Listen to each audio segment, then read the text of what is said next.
El misterio de don García de Médici, con flor de azar, joyel, garra de águila y arpía. Don García o Garcia de Médici fue el séptimo de los 11 hijos que Cosme I de Médici, tuvo con su esposa, la salmantina Leonor de Toledo. Agnolo Bronzino pintó 2 retratos de don Garcia en 1550, uno que enviaron como regalo al Papa Julio III y otro con ocasión de su bautismo. Parece que uno de los retratos de Bronzino desapareció, pero el Museo del Prado conserva esta copia en la que se cree que Bronzino también colaboró.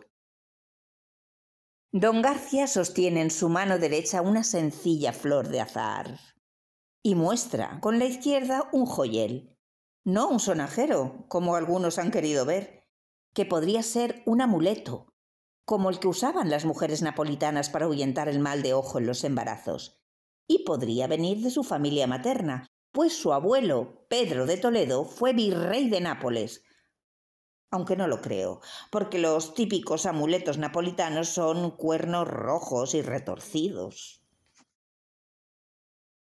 Dicen que la flor de azahar representa la pureza del muchacho, pero yo quiero ser más práctica, pues siendo la flor la promesa del fruto, en este caso el azahar sería el augurio de una futura naranja, fruta de la familia Médici, y querría simbolizar la continuidad y la esperanza de la familia.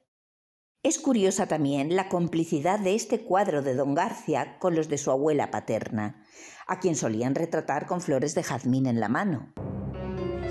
Caterina Sforza, de quien Garcia parece que había heredado el cabello rubio y tal vez el joyel que muestra orgulloso, una arpía de oro. Las arpías originalmente eran bellas y raudas mujeres aladas. Hesíodo las describe como criaturas de adorables cabellos.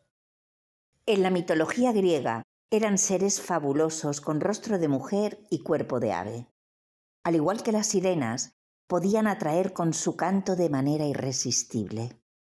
Roban comida por orden de Zeus y se llevan a los malhechores, especialmente a los que han matado a su familia. Nada que ver con la imagen de sucias, corruptas, despiadadas, crueles, feas y violentas que nos ha llegado a nosotros. La curiosa joya que Garcia nos muestra engarza entre la cabeza de la arpía alada y un búho la garra de un águila que bien pudiera servir como un pequeño estuche contenedor de...